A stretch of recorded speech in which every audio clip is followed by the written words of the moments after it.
for us, the plan gave us a lot of clarity, and it almost told us this is achievable. This is what you can do by just following the plan.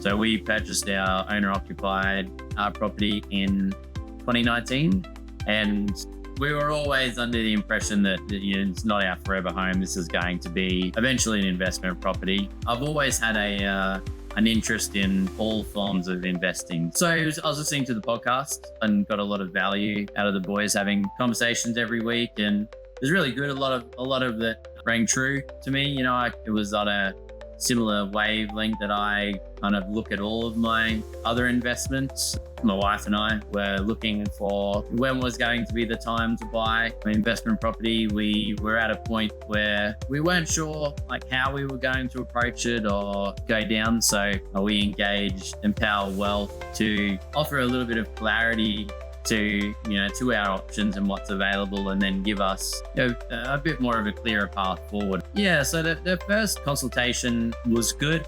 When we finally sat down and we engaged Empower Wealth to run through the whole plan, then that's when we started getting clarity. Once we got to the point where we'd been provided with a plan, that's when we felt like we'd made the right decision. Outside that, we just trusted the process, and once it kind of got delivered, it was probably better than what we expected. For me, the plan was really motivating. The moment that we were delivered, this really great plan that I think anyone would be happy, reaching retirement with the outcomes that we would hopefully be achieving per the plan.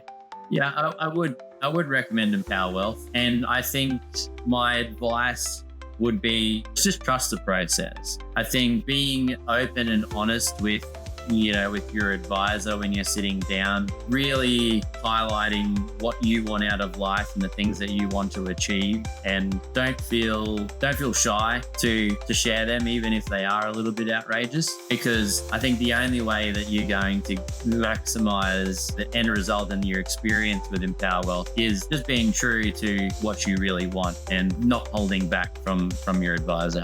Yeah, I think that's probably my experience. Trust the process. Be open and honest with yourself and your advisor, and try and outdo your goal, outdo the plan.